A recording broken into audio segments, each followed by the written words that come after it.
queria agradecer ao convite da professora Ana Carolina Cavalcante. Essa é a nossa primeira oficina da Verso e o intuito desse momento é que a gente possa trazer alguns conteúdos do nosso curso, né, de jornalismo e trabalhar de uma maneira mais atualizada ou revisitar alguns conteúdos que sejam importantes para a gente. Então, eu vou compartilhar uma parte do material que eu separei. Tem bastante conteúdo teórico, né, que vou falar muito sobre teorias do jornalismo, mas a ideia é que a gente mais debata alguns conceitos, então eu peço a participação de vocês. Não estou visualizando o chat, mas vocês podem levantar a mão ou o Carol intervém, né, se alguém se manifestar por escrito no chat. E quem for assistir esse conteúdo gravado também pode entrar em contato comigo através do e-mail. Eu vou disponibilizar os slides que eu preparei para a Carol, para que ela possa colocar nos arquivos, né, da equipe da Agência Verso.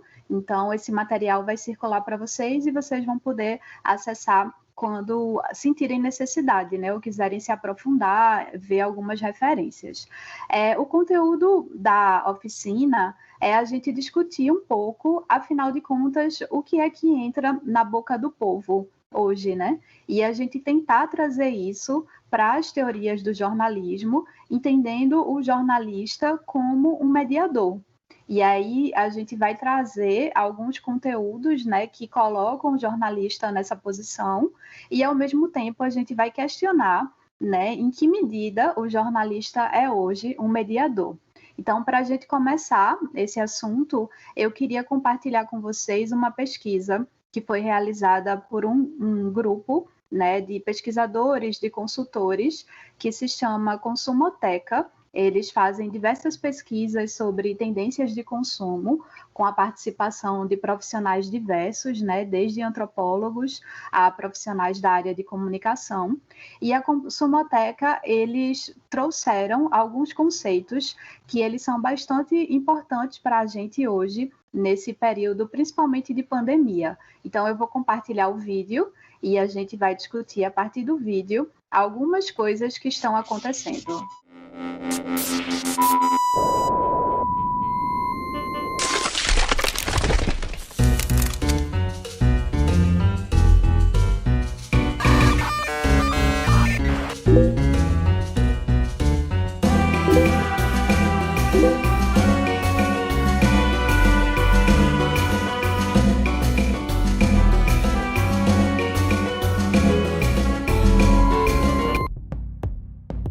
Hoje em dia o conteúdo, ele não tem um começo, meio e fim. Ele é muito mais uma ferramenta para reforçar opiniões, reforçar a identidade ou gerar conversas. Porque, cara, foda-se se é verdade ou não. Tipo, se corrobora a minha visão de mundo, eu vou passar pra frente. E eu acho que, por conta disso, que a gente tem tanta fake news.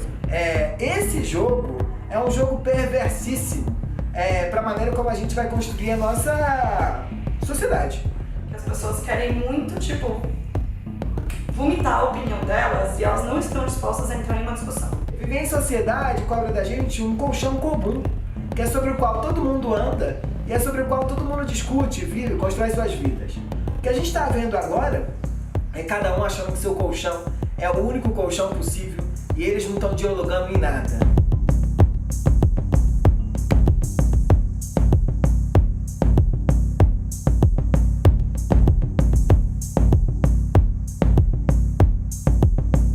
Então a internet ela é ótima para capturar a atenção nesse mundo da sociedade de informação, mas ela é terrível para você existir, né? Ou para você se relacionar com os outros.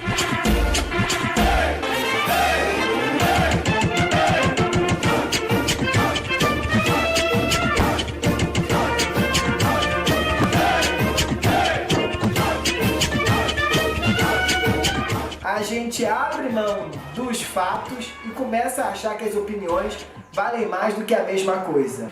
Eu vejo algum conteúdo, esteja ele em que formato for. Se aquele conteúdo me representa de alguma forma, eu vou passar esse conteúdo para frente. Tem a ver principalmente com identificação social e com validação e com pertencimento. As pessoas que têm se consideram esquisitas ou têm algum hábito esquisito, né, elas começam a descobrir que elas não são esquisitas e elas formam grupos e comunidades de gente esquisitas. Porque o digital não é sobre massa, é sobre nicho, é sobre comunidade, é sobre você ir atrás dos seus interesses. Então, ao mesmo tempo em que eu tô no perfil da Turma da Mônica no Twitter, eu tô lendo uma matéria no Nexo e, sei lá, acompanhando qualquer outro grupo de podcast no Facebook. Viciado em conteúdo? Pô. Então, a ideia é de que a gente saiu de uma cultura de escassez midiática para uma cultura de abundância, e aí um volume muito grande de imagens e produtos culturais que está chegando na gente através da internet, passa para uma cultura que a gente tem mais do que fazer do que a gente tem tempo. Olha, tem um teórico, que é o George Simmel, um alemão, e dizia ele que a modernidade, a cultura objetiva, que é a cultura materializada em coisas, né, ia ser tão grande que os indivíduos iam se sentir soterrados por tanta informação. Eu acho que sim, a gente tem um excesso de informação hoje e eu acho que sim, é difícil da gente conseguir filtrar isso e prestar atenção.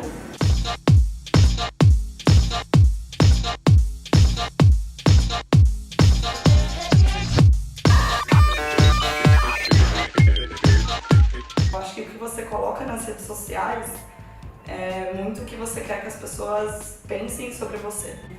Mudar de opinião a partir das redes sociais é muito difícil. Eu acho que inclusive as pessoas ficam mais resistentes e talvez queiram reforçar ainda mais a opinião delas original.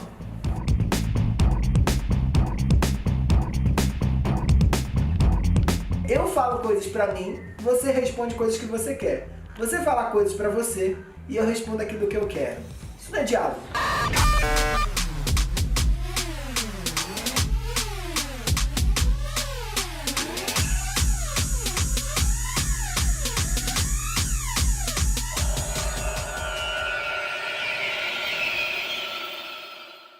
Eu vou resumir um pouco o material que a Consumoteca preparou, né, a partir de uma série de pesquisas que incluiu também a capital Recife, e eles escolheram algumas grandes cidades do Brasil para entender como é que o brasileiro tem se comportado nesse período de pandemia, relacionando principalmente redes sociais e conteúdos de uma maneira geral, não necessariamente conteúdos informativos, né? Ou seja, conteúdos jornalísticos. E aí, quando a gente pensa o que é que está na boca do povo, a gente tem a ideia, né, que é trazida por essa pesquisa da Consumoteca. Boia factual é uma expressão que eles utilizam para tentar dar conta do fenômeno que a gente vivencia hoje, que é um conflito entre fatos e opinião.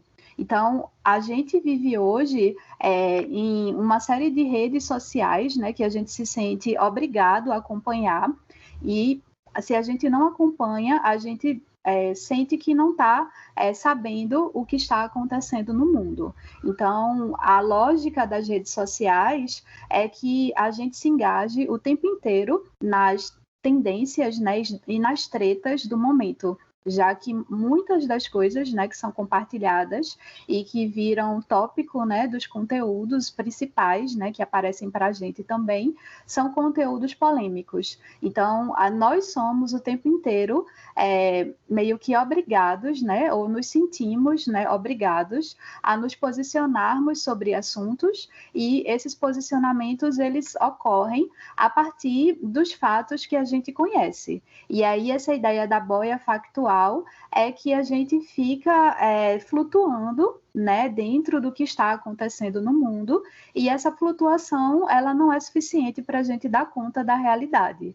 Ao mesmo tempo que a gente tenta, né, se ancorar em algumas ideias, a própria lógica da rede social e da internet, ela joga na sua cara conteúdos que você antes não conhecia, e ele vai retirando as nossas certezas. Então, a boia factual é a tentativa que nós hoje temos de nos ancorarmos em alguns conteúdos, né, que façam sentido para a realidade, tá?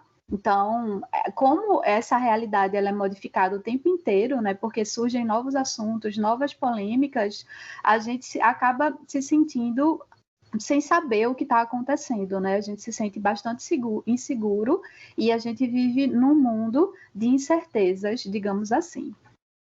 Esse mundo de incertezas, ele também está conectado com uma outra ideia, que é a ideia de infotoxicação, que nesse período de pandemia aparentemente foi aumentada, que nada mais é do que o excesso de informações que nós recebemos diariamente.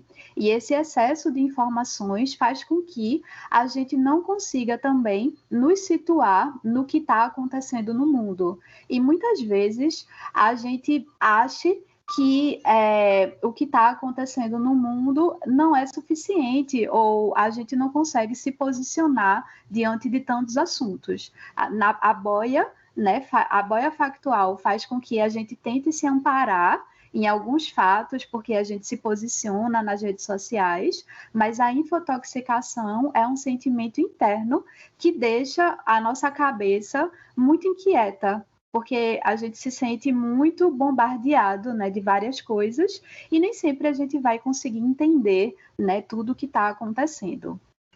E uma outra característica, né, bastante presente é a ideia da polifonia digital, né? Polifonia é um conceito que ele aparece muito na linguística e nada mais é do que variedades de vozes, né? Então, quando a gente está conectado a diferentes mídias e plataformas, a gente participa, né? A gente recebe informações de todos os lados e pessoas querendo se conectar com a gente o tempo inteiro.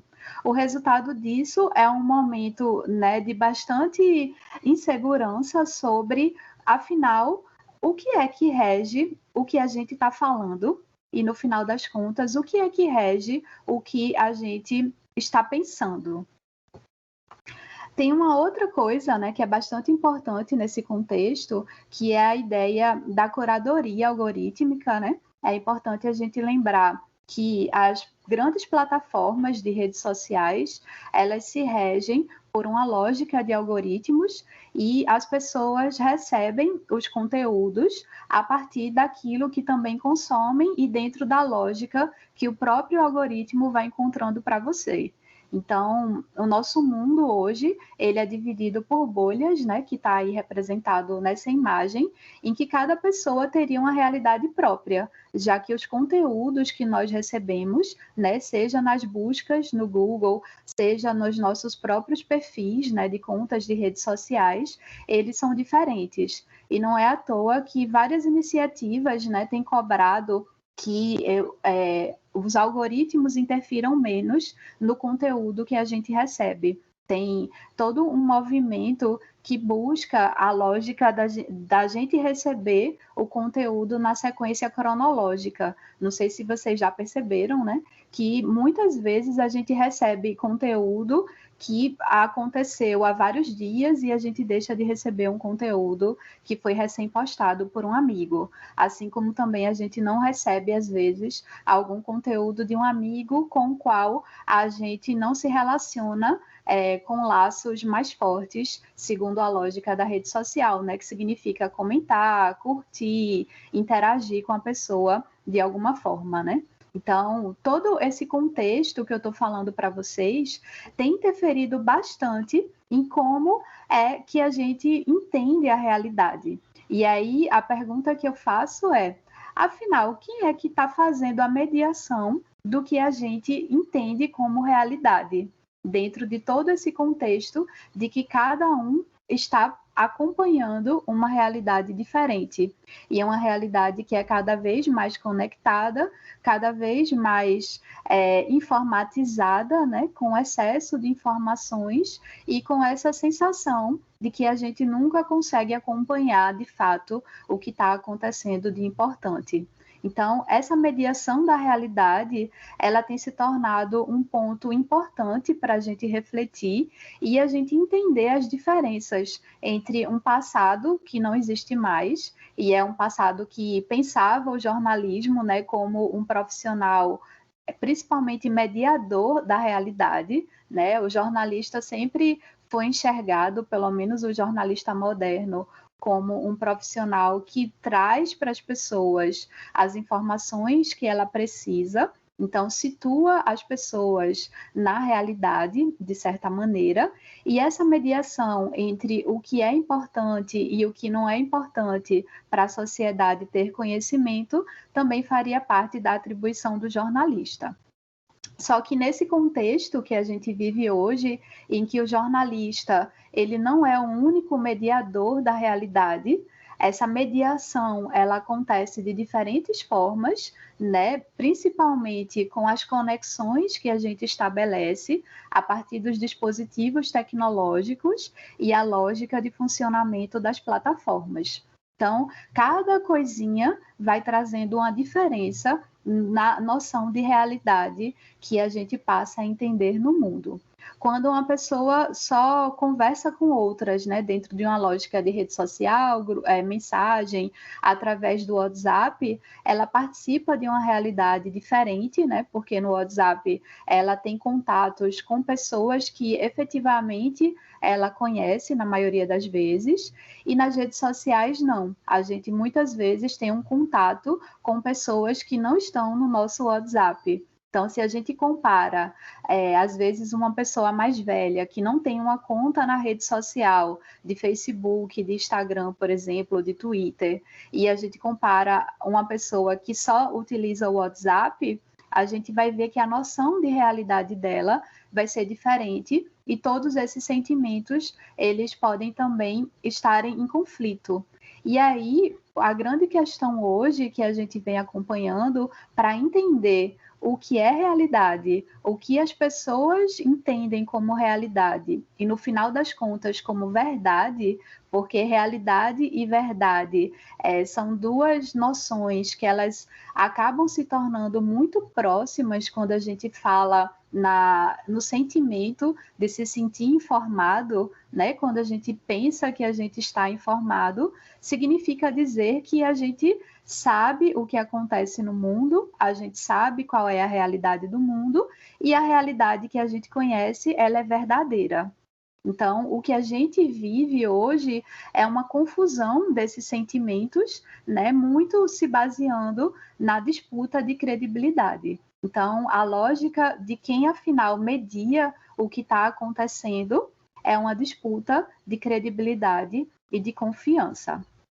E aí, a mediação do jornalismo, que antes ela tinha mais força, digamos assim, ela perdeu um pouco de força que ela tinha diante desse contexto de rede social, de internet, de conectividade entre pessoas através de vários dispositivos, mídias e plataformas. Né? Quando o jornalismo ele só ocorria em mídias offline ou em mídias analógicas, que é como a gente fala, mídias que não eram conectadas com a internet, a ideia do jornalismo e da mediação do jornalismo era que ela acontecia como um elemento central do próprio funcionamento da sociedade. Porque se não fosse a partir do jornalismo, era muito difícil que as pessoas tivessem acesso a uma diversidade de conteúdos. Se as pessoas não consumissem conteúdos jornalísticos, né, apresentados a partir de jornais impressos, revistas, radiojornais, telejornais, que eram as mídias, né, offline, analógicas, né, mais de massa, e que faziam a mediação da realidade para a população, as pessoas não sabiam o que estavam acontecendo. Então, a gente não tinha um contato fácil com as pessoas que moravam muito distantes, né, geograficamente. Toda a comunicação era mais difícil e acabava que essa mediação do que era a realidade do mundo, ela participava muito dentro do ofício do jornalista. Era o jornalista a quem cabia selecionar as notícias e preparar as notícias para que elas se tornassem realidade na vida das pessoas. Então, essa mediação hoje do jornalista, ela continua existindo, né? Afinal de contas, o objetivo do jornalismo, né, continua sendo informar as pessoas e trazer essa realidade mais explicada para elas. Só que ele não está sozinho, o jornalismo está junto com vários outros movimentos, né? Inclusive de fake news, de desinformação, de robotização, de distribuição de conteúdos. Então, é como se essa força da mediação ela tivesse sido um pouco enfraquecida. Só que quando a gente olha, né, para o arcabouço teórico que a gente possui na nossa área, a gente vai ver que existem algumas disciplinas clássicas, que a gente precisa conhecer e a gente precisa lembrar para poder enxergar um pouco como era esse jornalismo do passado e como também essas teorias, elas podem ainda hoje serem aproveitadas para a gente tensionar o conhecimento e tentar trazer novos conhecimentos a partir das necessidades que a gente tem hoje. Então, eu trouxe aí para vocês nesse slide as principais teorias do jornalismo, né? Para quem não se lembra, para quem ainda tem dúvidas sobre essas teorias.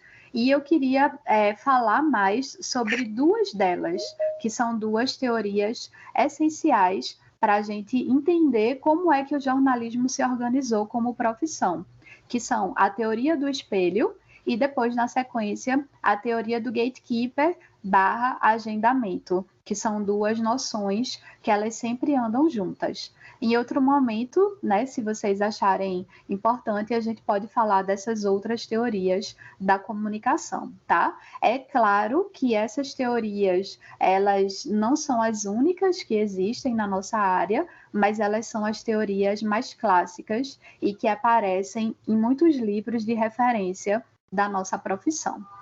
A primeira teoria, né, que eu destaquei para vocês é a teoria do espelho. E é uma teoria que ela é muito básica, né? Ela é muito beabá e que, na verdade, ela é uma noção que circulou durante um momento inicial do jornalismo. Nelson Traquina, no livro dele, O que é Notícias, né? Como é que as notícias são, como são, né? Que são 2 volumes, ele vai tentar explicar como é que determinadas ideias sobre o jornalismo aparecem e como o jornalismo ele pode ser explicado. E aí a teoria do espelho, ela surge num contexto bem inicial do jornalismo moderno, que é o momento que o jornalismo estava se descobrindo como uma profissão, de fato, né, dentro de uma categoria profissional, uma lógica de negócio própria e com interesses comerciais mais definidos, né, do que as iniciativas que haviam há séculos anteriores ou décadas anteriores. Então, quando o jornalismo ele começa a se desenvolver comercialmente e ele queria crescer, né, para poder vender mais e o negócio aumentar, se começa a ter uma ideia de que o jornalismo ele era importante para a sociedade. E essa ideia ela vinha junto com o desenvolvimento, né, da ideia de democracia em diferentes países, né? O principal são os Estados Unidos, né, que a partir da Constituição americana foram firmados alguns valores que são essenciais também para o jornalismo, né, como a própria liberdade de expressão e a democracia, né, como elementos-chave do funcionamento da sociedade norte-americana, e o jornalismo passa a ser entendido como algo essencial para uma democracia. Então, os meios de comunicação, eles passaram a ser enxergados como uma arma importante para que a população conhecesse também o que estava acontecendo, principalmente que tivesse consequências para a vida das pessoas. E os jornalistas, eles aos poucos foram deixando de serem tão militantes, né, dentro da lógica anterior, que era um jornalismo ou literário ou muito opinativo, né, quando não era uma lógica de jornalismo muito mais utilizado para vender ideias. E aí a gente, quando entra no final do século XIX, na lógica do jornalismo para vender mesmo, se passa a ter valorizado a noção de que o jornalismo ele precisava ter valores, né, como neutralidade, imparcialidade. E aí a notícia, ela não era uma questão de opinião. A notícia passou a ser enxergada como uma questão de informação. E o próprio conceito de informação, ele se tornou fundamental para o decorrer da história e desenvolvimento do jornalismo.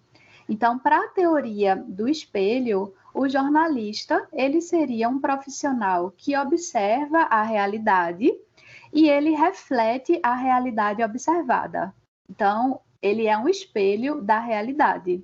Não haveria, nessa observação do jornalista, ainda um entendimento de que o jornalista, ele alterava a realidade, de que ele enxergava uma parte da realidade, de que talvez a realidade enxergada não fosse a realidade suficiente ou completa, né? Havia uma visão muito ingênua de que o jornalista simplesmente observava as coisas no mundo e repassava para as pessoas. Então, não havia nenhuma dificuldade nisso. Essa era uma visão do começo, né? Que seria uma visão de um ideal do jornalismo, que é justamente esse, né? Para ele ser imparcial, ele ser neutro, ele precisa refletir exatamente a realidade. Mas a gente sabe que isso não é possível, embora seja algo almejado constantemente na nossa vida, né, profissional. O jornalista, ele precisa buscar a neutralidade, ele precisa buscar a imparcialidade, principalmente quando, né, esse é um valor importante para o veículo no qual ele trabalha, tá? A gente tem hoje diversas iniciativas que têm posicionamentos diferentes e entendimento diferente sobre a atividade jornalística e que compreendem, sim, que o jornalismo, né, e o jornalista pode intervir para transformar a realidade. Esse não é o caso dessas teorias, tá, minha gente? Eu estou falando das teorias das mídias de massa, da grande mídia. Não estou falando de comunicações que se organizam de uma forma mais independente ou com uma lógica mais inovadora, tá? Então, as teorias, principalmente essa teoria do espelho, é que o jornalista, ele só reproduziria o conhecimento. Então, não haveria uma mediação do jornalista por essa teoria, né? O jornalista era simplesmente um olho que iria lá observar o que estava acontecendo e falar para as pessoas. Não havia, nesse momento, na teoria do espelho, no final do século XIX para o começo do século XX, a ideia de que o jornalista era, na verdade, um mediador. Ele está no meio entre o que é realidade, né, que é uma ideia bastante abstrata, né, que na filosofia, né, há, né, muitas e muitas discussões para tentar entender, afinal de contas, o que é realidade. E a gente sabe, né, muito bem hoje que essa explicação não é suficiente. O jornalista, ele exerce uma influência naquilo que ele observa. A partir do momento que ele recorta alguma coisa, ele seleciona alguma coisa, ele é uma pessoa que tem também visões particulares, né, do mundo, ele é um ser constituído, né, que pertence a uma determinada classe social, tem a sua vida conectada a uma história específica, e tudo isso vai interferir na realidade que ele observa. Então, a teoria do espelho não traz uma explicação suficiente para o jornalismo. E aí a gente vai para uma segunda teoria que tenta pensar essa lógica da mediação de uma maneira um pouquinho mais diferente, né? Uma maneira um pouquinho mais amadurecida, digamos assim. E aí, na teoria da ação social ou gatekeeper, que é normalmente como a gente conhece, né? A gente aprende desde as teorias da comunicação, o gatekeeper, e depois a gente vai ver novamente nas teorias do jornalismo, a gente descobre que essa ideia, ela surgiu nos anos 50, ou seja, 5 décadas depois da teoria do espelho, já quando começavam a serem feitas pesquisas sobre a atuação do jornalismo no mundo e a interferência do jornalismo nas pessoas, né? É óbvio que a partir do momento que eu tenho uma população que consome mais jornalismo de diferentes formas, né? À época, anos 50, nos Estados Unidos, havia rádio, havia conteúdo impresso e havia televisão ainda de uma maneira não tão grande assim, né? Em 1950, a televisão ainda não era uma mídia tão poderosa como a gente acompanhou posteriormente. E aí, David Manning White, que está aí no slide para vocês, ele fez uma pesquisa, né? Uma pesquisa relativamente simples. Ele entrou numa redação de jornal e foi observar como é que um único jornalista ele trabalhava. E aí o pesquisador, ele fez anotações durante uma semana e ele partia do princípio de que ele queria entender o que é que levava o jornalista a aceitar algumas notícias e rejeitar outras.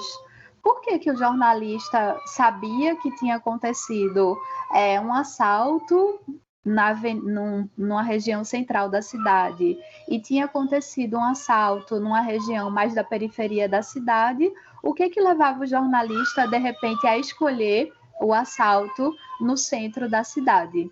Então, Manning White, ele queria entender o que se passava na cabeça do jornalista nesse processo de tomada de decisão.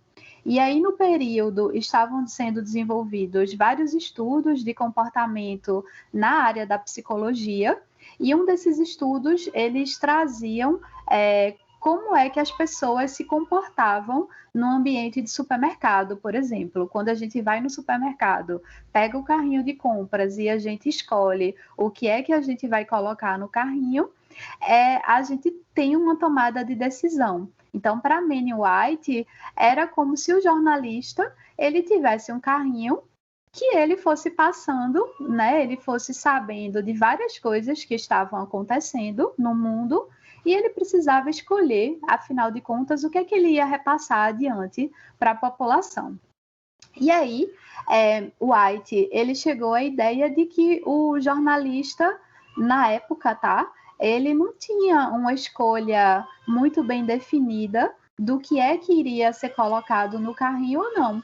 O jornalista que ele observou fazia uma escolha um pouco baseada na cabeça dele. Era uma escolha arbitrária e subjetiva. Então, tem todo o detalhamento aí do estudo, que depois vocês olham no slide, mas a principal ideia do gatekeeper é que o gatekeeper ele é um porteiro.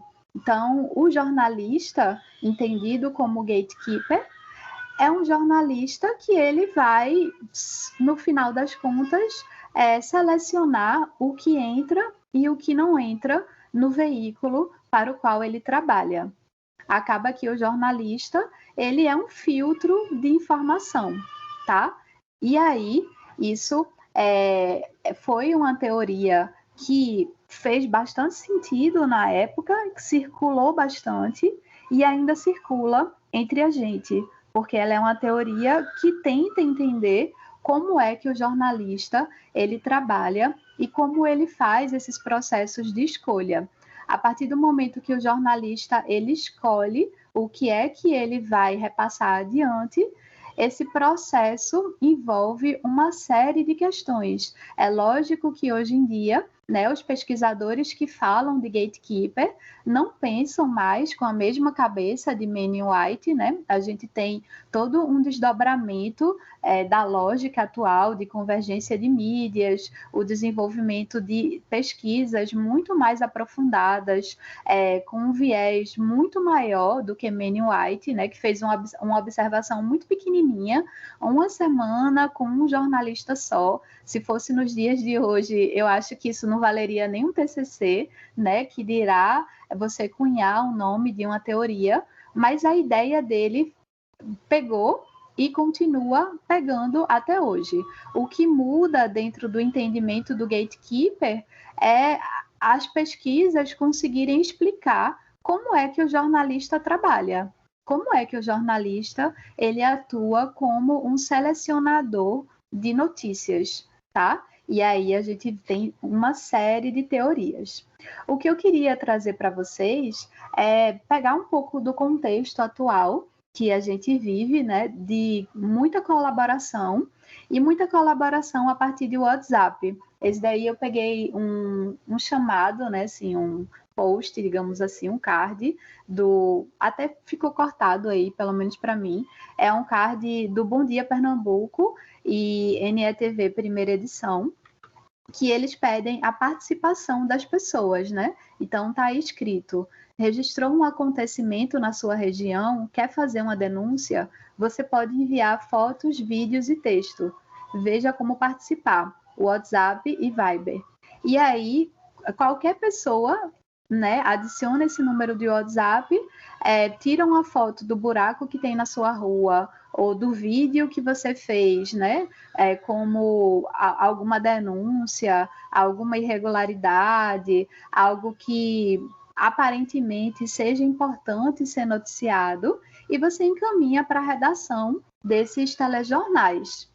E aí eu pergunto para vocês, né? A gente já viu logo no comecinho que a gente vive hoje dentro de uma bolha nas redes sociais, né? E essas bolhas, elas são impostas por uma lógica de algoritmo que é uma caixa preta, né? Das grandes empresas de tecnologia, da informação, né? E das redes sociais. E a gente tem também uma lógica de que o gatekeeper hoje não é apenas o jornalista. Se qualquer pessoa pode enviar um conteúdo para a redação, né? Antigamente era telefonando, depois era através de e-mail, depois eu acho que ainda tem, né? Você pode enviar através dos portais, né? Dos principais veículos. E agora essa aproximação foi ainda mais facilitada com o WhatsApp, porque é algo que todo mundo utiliza. E aí, por que não criar o WhatsApp como um canal de comunicação mais direto com as pessoas que querem colaborar com os jornalistas? E aí acaba que, se eu tenho uma pessoa que escolhe o que ela vai repassar para o jornalista, talvez esse gatekeeper, que antes era apenas jornalista, ele seja hoje também um gatekeeper que está na rua, né? Que tem um celular e que seleciona conteúdo. Se a pessoa que está com o celular ela acha que determinado conteúdo é importante e repassa para o jornalista, essa pessoa já fez uma espécie de filtro. E depois o jornalista da redação faria, digamos assim, um segundo filtro. Então, a gente vai ver que essa lógica de filtro do jornalista, né, que era um pouco que exclusivo dos jornalistas, a gente vê que os filtros, eles existem, né, em diferentes instâncias e eles aparecem de várias formas, né? Se a gente precisar complexificar um pouco esse entendimento do conteúdo que a gente recebe numa rede social, e a gente, vamos supor, né, o meu caso, eu sigo vários veículos jornalísticos e nem sempre eu recebo tudo que esses veículos jornalísticos postam, né, no seu feed, porque são os algoritmos que escolhem o que vão repassar para mim. Então a gente tem o gatekeeper do gatekeeper do gatekeeper, né? Se de repente o conteúdo que um determinado veículo colocou no Instagram dele já foi repassado por uma pessoa comum, essa pessoa comum teria sido o primeiro gatekeeper. Depois, o jornalista foi um segundo gatekeeper, digamos assim, e o algoritmo é um terceiro gatekeeper, tá? Talvez o jornalista ele seja um agente importante para tentar trazer para as pessoas mais segurança sobre a realidade, né? Porque você depositaria mais confiança. Bom, outra ideia que está relacionada com o gatekeeper é a teoria do agenda setting, ou agendamento, né? A partir do momento que o jornalista ele seleciona alguns assuntos e ele exclui outros assuntos, é lógico que o que ele escolheu, né? Esqueça a internet, tá? Vamos pensar no passado. Se as pessoas, né, se informavam a partir da televisão, de revistas, de rádio, e ela consumia essas mídias, é óbvio que a pessoa passa um pouco a pensar o mundo a partir dos conteúdos que essas mídias trazem, tá? Então, a teoria do agendamento, ela vai dizer que, além do jornalismo selecionar as notícias, a seleção dessas notícias faz com que alguns assuntos eles entrem na agenda das pessoas. Então, as pessoas passariam a falar sobre determinados assuntos porque as mídias colocaram esses assuntos em evidência. Isso é, né, bastante simples da gente entender. O outro ponto importante do Agenda 7 é que, a partir do momento que a gente conhece o mundo, a partir das mídias, a gente pensa o mundo a partir de como as mídias explicaram o mundo para a gente. Então, o Agenda 7 vai dizer que os veículos de comunicação, eles dizem o que a gente pensa e como a gente pensa sobre os fatos noticiados, tá? Então, tem uma lógica de que quando a gente recebe informações sobre determinados assuntos e a gente vai conversar com as pessoas sobre os assuntos, a tendência é que a gente siga a orientação do veículo que a gente consome, tá? Por isso que é tão importante quando a gente tem essa noção, né, de que nós somos influenciados, e aí eu nem estou falando de influência maléfica não, tá? Porque a mídia quer mentir para você, quer lhe manipular, nem vou entrar nesse mérito. Eu acho que existem momentos, sim, que são importantes para a gente falar sobre manipulação midiática, mas no contexto de teorias, de uma maneira geral, e se a gente entende, né, que a gente pratica um jornalismo com seriedade, né, tentando cumprir a obrigação de trazer a realidade da maneira mais completa, né, mais aprofundada, com mais diversidade de fontes, esse é o papel do jornalismo. Mas, no final das contas, se você acompanha um noticiário da TV X sempre, a tendência é que você acabe pensando um pouco a partir da visão que a TV X te trouxe, tá? Então, por isso que é importante a gente consumir variedade de fontes de informação. Não é que o jornalista esteja lá na redação pensando, vamos manipular as pessoas a pensar assim sobre o fato. Não, né? A gente sabe que a lógica de trabalho do jornalista, ela está relacionada a uma série de coisas, como quais são as características do veículo, qual é a linha editorial, como é o processo de trabalho, quais são as condições que o jornalista, como o jornalista trabalha, né? Então, tudo isso vai interferir no resultado final do processo, né, do noticiário. E aí, a teoria do agendamento, né, como referência aí de teoria para vocês, ela foi pensada pela primeira vez por Maxwell Malcombs, e Malcombs ele fez uma análise que foi de um período de campanha eleitoral em 1968 nos Estados Unidos. Ele observou, né, durante 24 dias 100 pessoas de uma mesma cidade, e ele acompanhou quais eram os canais de informação, né, de mídia que essas pessoas normalmente seguiam, né, quais eram por onde essas pessoas se informavam. E aí os principais candidatos à eleição presidencial era Hubert Humphrey e Richard Nixon, né, que foi eleito. Foi eleito, e aí ele viu, né, o conteúdo trazido por 5 jornais, 2 canais de televisão e 2 revistas. Então, Malcombs, ele mapeou os conteúdos dos veículos indicados, né, por ele, e depois ele acompanhou essas 100 pessoas para tentar fazer um cruzamento de se a maneira como a pessoa pensava sobre determinado candidato era devido a como o veículo jornalístico que ele acompanhava se posicionava também. E aí ele viu que, de fato, as pessoas eram agendadas pelos veículos jornalísticos. A impressão que as pessoas tinham dos candidatos presidenciais era uma impressão que ela era repassada também pelos veículos jornalísticos. Então, a teoria do agendamento traz essa noção geral. Tem um detalhamento para vocês, eu coloquei aí a indicação de um artigo, mas dentre outras coisas que McCombs observou, ele viu que, obviamente, né, minha gente, conteúdos com maior destaque nos telejornais, né, e nas revistas e nos jornais impressos, seja de maior tempo de cobertura ou maior espaço de cobertura, interferiam mais na forma de pensamento, no agendamento das pessoas, né?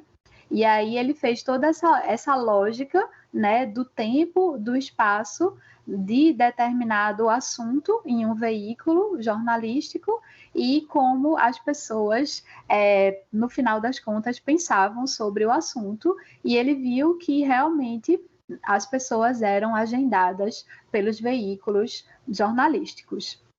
E aí a conclusão dele foi de que o agendamento que a mídia trazia um impacto grande nos eleitores e também nos candidatos, certo? Vou passar aqui para depois vocês lerem com calma. Bom, da mesma forma que a teoria do gatekeeper, os estudos sobre agendamento, eles também passaram, né, por vários crescimentos, digamos assim, né, várias pesquisas complementares, elas se utilizam um pouco dessa noção de McCombs e tentaram prosseguir, né, nesse conhecimento. O próprio McCombs, inclusive, né, eu acho que ele ainda é vivo, eu cheguei a ver uma palestra com ele, e é uma teoria que ela cresceu, tá? Ela se complexificou, ela foi observada em diferentes contextos, com outras variáveis, né, com outro público de pessoas, para poder entender como é que as pessoas pensam e qual é a relação disso na mediação do jornalista, né, e do jornalismo com as pessoas. Bom, tem algumas hipóteses do agendamento que, por mais que a gente diga que há uma agenda midiática, né, normalmente quando um assunto ele entra na pauta, né, das coberturas, ele entra na pauta de cobertura geral, né? A gente tem a lógica de que os veículos eles ficam se monitorando. Então, tem assuntos que entram na pauta de todos os veículos. E acaba que, evidentemente, né, esse assunto ele ganha força no agendamento. Mas essa lógica aí desse fluxo de informação não é fechado, tá? Tem várias situações que mostram, né, inclusive de pesquisas eleitorais, né, que traziam um determinado resultado que depois não foi confirmado nas urnas. Tem o próprio momento, quando a gente pensa na atualidade, de fake news, né, de que o agendamento ele não é exclusivo dos veículos jornalísticos, né, hoje. O agendamento ele vem de diferentes maneiras e a gente precisa entender um pouco, caso a caso, como é que o agendamento chegou a ser um agendamento, né? Como é que, de repente, todo mundo ficou falando sobre determinado assunto, né? E aí os algoritmos interferem, o interesse das pessoas interfere, porque todo mundo começa a compartilhar, a curtir, a comentar. Então, a própria mídia pega esse conteúdo e coloca na sua própria pauta de cobertura, e aí o agendamento cresce ainda mais. Mas esse fluxo de informação, como é que as coisas, no final das contas, acontecem, a gente não consegue entender bem, tá? Tem várias situações que os assuntos, de repente, apareceram e meio que eram inesperados, né? Principalmente quando a gente pensa na lógica jornalística de você selecionar a partir da valorização de alguns critérios, né, do trabalho jornalístico. Bom, outra coisa importante dentro da teoria do agendamento é que uma vez que determinado assunto e determinado posicionamento ou abordagem sobre o assunto foi feita, esse agendamento ele não é apenas no momento que a pessoa consome o conteúdo, não, tá? McCombs observou que a forma como a gente pensa determinados conteúdos, ela perdura a médio e longo prazo. Então, às vezes, uma determinada cobertura jornalística que a gente acompanhou muito a partir de um determinado veículo jornalístico, isso vai interferir para o nosso pensamento durante muito tempo, né, sobre aquele fato, tá? Outra característica, os meios de comunicação, eles também não são capazes, assim, de serem tão impositivos, né? Tipo, todo mundo agora vai pensar e falar sobre determinado assunto. Não é assim. A lógica da teoria do agendamento é muito mais na influência exercida, né? E aí, essa agenda, ela não existe sozinha. A gente tem vários outros atores na sociedade que eles ficam também tentando agendar o que é que vai se tornar interessante para a gente, né? A nossa própria agenda individual, né? Os nossos próprios interesses. De repente, a gente, né? Obviamente, ninguém se interessa pelos mesmos assuntos. E a própria agenda social, que é quando a gente tem temas que, de repente, emergem como uma necessidade maior, né? Tem a agenda política também, né? Dessa disputa entre o que os governos, né, querem que a população saiba e que, de repente, concordem com determinadas ideias. Então, tem toda essa cadeia de tentar influenciar o que entra, né, como assunto para a gente, como importante, e também de direcionar um pouco a maneira como a gente pensa. Bom, para fechar um pouco essa discussão e dar um tempinho para a gente conversar, eu queria finalizar esse momento trazendo a ideia dos valores notícia, né, que se complementa também com essas teorias. Os valores notícia não chegam a ser uma teoria, mas é uma ideia, né, que vários pesquisadores tentam mapear o que é que o jornalista valoriza, né, nesse processo de selecionar um determinado conteúdo. E aí a gente vai ter, né, pesquisas, né, sendo desenvolvidas para isso. A primeira pesquisa foi de Herbert Gaines, e ele observou telejornais norte-americanos em 1979, né, quando a televisão já exercia uma grande interferência, né, tinha um papel bem presente na vida das pessoas e de consumo, né, de conteúdos informativos. E aí Gaines, ele observou 3 emissoras importantes nos Estados Unidos e ele viu algumas características, né, sobre as notícias. Ele viu que pessoas importantes ocupam de 70% a 85% das notícias. Ele observou que entre 45% e 56% das notícias trazem conteúdos relacionados à política.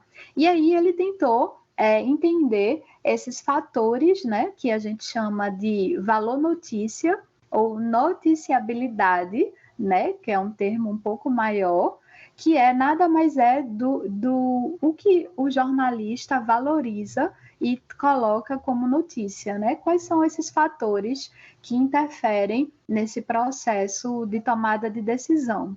E aí o que a gente vai ter, pela maioria dos pesquisadores, é que essas escolhas do que é notícia, né, dentro desse processo de mediação, envolve a análise do jornalista sobre o fato, né? O jornalista sempre tenta hierarquizar qual fato é mais importante, qual é menos importante, né? Às vezes isso é bastante subjetivo.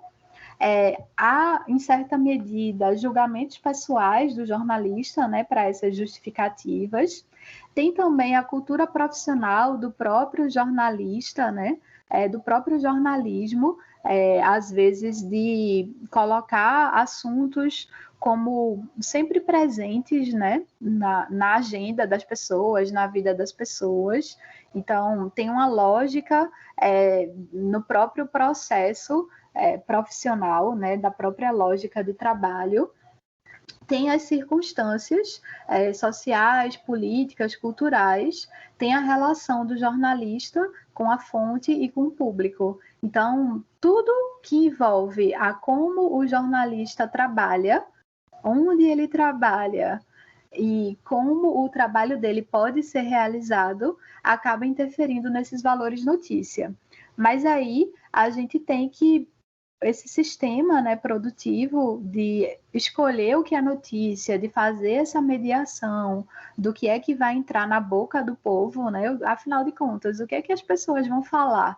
Porque mesmo que eu tenha dito para vocês que hoje o jornalista ele não atua sozinho e que a força dele aparentemente foi bastante enfraquecida, né? Por essa série de mudanças, né, de consumo de informações, a gente vê que o jornalista, ele quer sim, a partir do momento que ele seleciona um determinado assunto, ele se debruça sobre esse assunto, ele tenta fazer um trabalho de qualidade, ele quer sim que o assunto ele se torne conhecido, né? Então, a gente vai ter que esse processo de produção e todas essas negociações que acontecem na lógica de trabalho do jornalista acaba interferindo no resultado e acaba interferindo também depois em como esse material vai ser consumido ou não, né? Que é a outra problemática.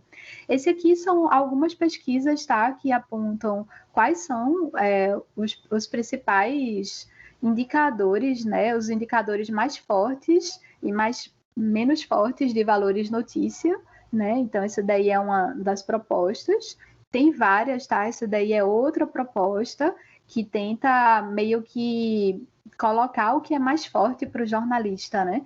Quando ele enxerga um fato, né, alguma coisa que aconteceu, quando é que a sirene toca, quando é que o farol acende para ele querer dar destaque àquele fato ou a ele não querer dar tanto destaque assim. Então, tem várias tentativas de explicar esses critérios a partir dos valores notícia. E aí, eu queria finalizar, né, com um questionamento que eu acho bastante importante será, então, que o jornalista, ele é mediador, ele está nessa função de meio entre alguma coisa? Será que ele atua na mediação? Eu estava vendo enquadramento, eu acho que, de fato, ele sempre existiu, mas ele passou a ser observado com o tempo, como a Sara explicou. E ontem, Marta e Brendo, eles fizeram uma live incrível. E ela falou uma coisa que me chamou muita atenção, que quando ela aprendeu enquadramento na faculdade de angulação, foi que ela viu que a periferia geralmente era retratada como um lugar ruim. Mas que lá também acontecem coisas boas e tem pessoas boas que querem crescer e que merecem ser respeitadas. Então, o enquadramento ele também pode ser usado de uma forma positiva, para mostrar uma realidade não tão conhecida. Isso, né? Na verdade, toda vez o enquadramento já é uma outra teoria, né? Que eu nem selecionei para esse momento, mas para quem não conhece, enquadramento é uma ideia, né? De que o jornalista, sempre quando ele vai enxergar uma realidade, ele, né? Inevitavelmente, ele vai estabelecer molduras, né? Algumas molduras são propositadas, outras não, mas essas molduras, elas aparecem desde a escolha de quem vai falar, desde a forma da linguagem utilizada, desde o espaço dado, né, para as fontes. E aí, de fato, a periferia e determinadas parcelas da população, elas acabam sendo invisibilizadas, né, pela própria mídia e pela própria sociedade por consequência. É como se aquelas pessoas não tivessem uma influência maior ou não fossem importantes, né? Não fosse importante falar sobre o que acontece com elas, né? No caso específico de Martiene, um ponto que toca muito ela é essa questão do enquadramento da violência, né, de determinadas comunidades periféricas no Recife. E é fato, né? A gente, infelizmente, não tem um movimento em termos de veículos de massa que saia um pouco da lógica, né, do processo de trabalho, da rotina, né, da maneira como enxerga o mundo, e termina que a gente vê muitas repetições de enquadramento, né? Às vezes, a própria lógica de uma fórmula pronta de como se trazer um fato, né, de como explicar o que aconteceu para as pessoas, né? Lógico que a gente precisa ter técnicas que facilitem o nosso trabalho, né? Mas muitas vezes essas técnicas elas são utilizadas de uma maneira como se fosse uma fórmula de bolo, né? E não é, porque cada fato é único, né? Cada circunstância exige um olhar diferenciado do jornalista que está procurando entender e que precisa ter o compromisso de explicar, né, o que foi que aconteceu para a população. Então, por várias razões, a gente tem muito mais do mesmo, né? E esse mais do mesmo envolve desde falta de formação, né, dos jornalistas, né? A gente também não é obrigado a conhecer sobre tudo, né? Enxergar variedade de visões, né, de mundo. Então, o jornalista ele precisa ser constantemente formado, porque senão a nossa própria realidade de vida acaba interferindo na maneira como a gente enxerga o mundo, né? Isso é ruim. As próprias circunstâncias do trabalho levam também a isso, né? A pressão do tempo para se publicar as coisas com velocidade, o próprio enxugamento nas redações, né? Poucos jornalistas para fazer muito trabalho. Então, o enquadramento ele vai acontecer sempre, mas esse enquadramento pobre, né, digamos assim, esse enquadramento que acaba interferindo de uma maneira ruim, né, nesse contexto, né, de desinformação, de pessoas que não sentem muita credibilidade mais com os veículos jornalísticos, acaba sendo bastante negativo, né? Eu acho que muita gente pode ter a impressão de que você assiste o telejornal da segunda, da terça, da quarta, da quinta ou da sexta, e é mais ou menos a mesma coisa, né? Enfim, a pergunta é, será que os fatos se repetiram? Será que é uma fórmula pronta? E isso, né, embora tenha a responsabilidade dos veículos, o próprio público, né, que não deixa de ser um consumidor também, acaba ficando cansado, né? De certa maneira até entendo uma certa evasão, né? Pessoas que antes consumiam conteúdos jornalísticos e que agora deixaram de consumir porque acharam outras fontes, entre aspas, tá, de informação mais interessantes, né? E tudo isso empobrece o nosso contexto. Mas é isso, Maria. A gente, o enquadramento ele vai existir, né? Não tem como. O jornalista ele não tem todo o espaço do mundo para falar. A gente precisa recortar, a gente precisa enxergar a partir de uma determinada perspectiva. Agora, essa perspectiva ela não precisa ser pobre, né? Ela não deveria ser pobre e não deveria ser repetitiva, né? Então, esse esforço realmente ele precisa ser feito, né, para a riqueza de conteúdo, para o próprio despertar do interesse das pessoas em consumirem os veículos, né? Eu acabei estudando foi tudo, agendamento, enquadramento, angulação, e fiz logo tudo. Mas assim, todas as teorias, o que é importante a gente dizer é que essas teorias clássicas do jornalismo, elas se conectam, né? Elas acabam, a gente não vai poder separar uma com a outra, porque quando a gente enquadra, a gente angula também, né? Então, são teorias que elas tentam explicar o resultado final do trabalho do jornalista e que dizem que o trabalho do jornalista, ele sempre vai ser um trabalho de filtrar, de recortar, de escolher, né? São vários processos de decisão. O que a gente não deve entender é que essa decisão seja despreocupada, né? Ela precisa ser uma decisão despreocupada, o jornalista precisa ter consciência, né? De, a partir do momento que ele reforça apenas uma única visão sobre o assunto, aquilo pode repercutir, né, de uma maneira ruim na visão das pessoas sobre aquele assunto, né? Então, tem várias máximas aí do jornalismo, né, do bom jornalismo, que a gente precisa buscar, não que a gente vá fugir do enquadramento, tá? Não é dizer, assim, a gente não pode ser maniqueísta de dizer que uma teoria é boa e a outra é ruim. Não existe isso, né? A teoria serve para a gente entender, né, as possibilidades.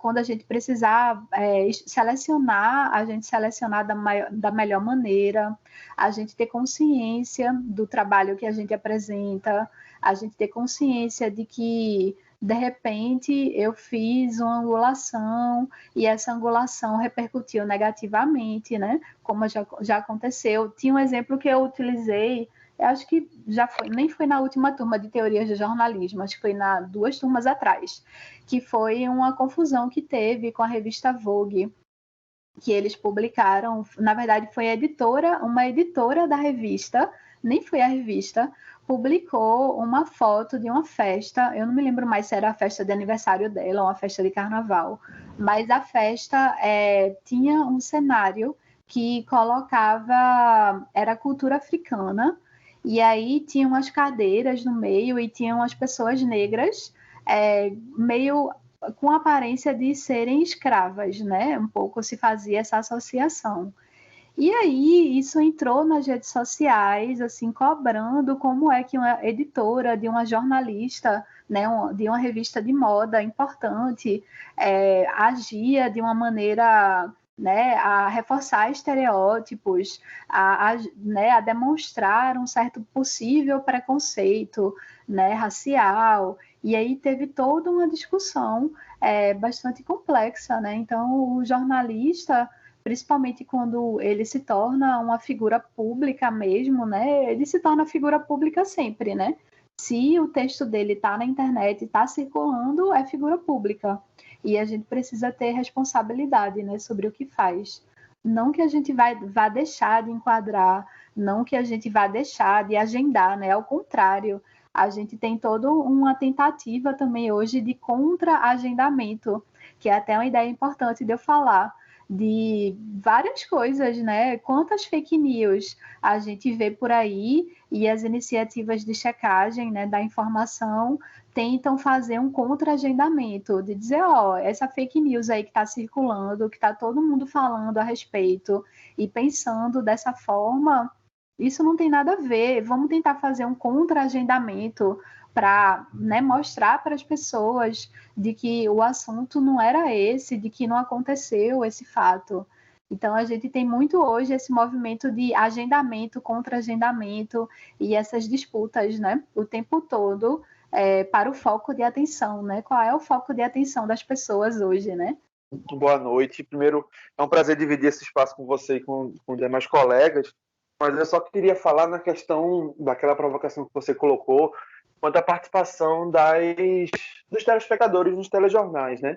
Eu acho que, de certa forma, eles são sim também um gatekeeper, mas é muito baseado no repertório, né? Muito baseado nos filtros já estabelecidos pelos jornalistas que passam essa informação.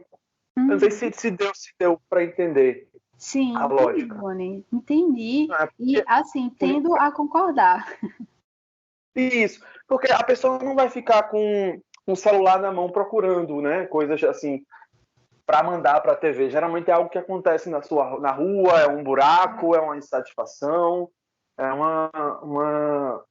um conjunto, né, dessas coisas.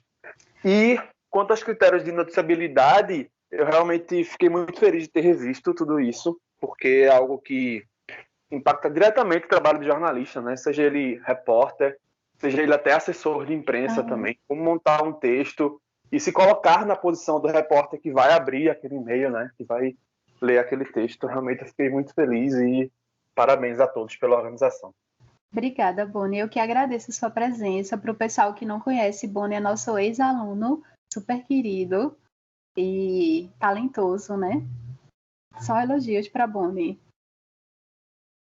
Então, obrigado. Boni, eu acho que é isso. Eu acho que a lógica do gatekeeper hoje, a gente precisaria, né? Assim, tem várias e várias, né, pesquisas que tentam entender essa lógica do gatekeeper. Eu acho que não dá para a gente simplificar a explicação, mas eu tendo a concordar com você, né? Na verdade, o que a gente enxerga já é baseado em uma série de filtros, né? Realmente. O que fica difícil da gente entender é se os mesmos filtros são usados o tempo inteiro, né? Eu não sei se, de repente, um telespectador ele consegue enxergar qual é o tipo de conteúdo que ele pode enviar para uma emissora e não para outra. Qual é o tipo de conteúdo que ele pode enviar para o telejornal da manhã e talvez não para o jornal da noite. Assim, eu não sei em que medida, né, a população consegue ter essa percepção, né, desses critérios com os quais o jornalista trabalha, né? Porque esses próprios critérios, eles se fixam, mas eles mudam, né? Então, os veículos, eles também não estão parados no tempo, né? Os jornalistas não estão parados no tempo. Então, é tudo muito dinâmico. Mas eu concordo com você. Eu acho que os filtros, eles existem de várias formas, né? E essas colaborações é baseado no que o cara vê, né? Ele vê que falta d'água é um assunto que aparece. Se está faltando água na casa dele, ele lembra logo do telejornal que trata esse tipo de assunto, né? E aí ele envia a colaboração.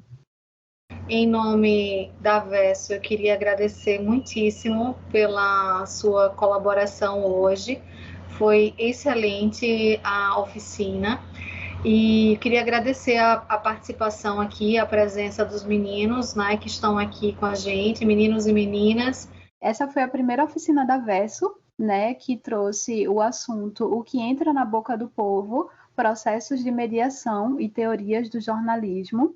Eu agradeço o convite da Agência Experimental de Jornalismo do UniFBV, né, pelo espaço, e espero que os alunos possam se aprofundar mais nos conteúdos que são importantes para a nossa profissão.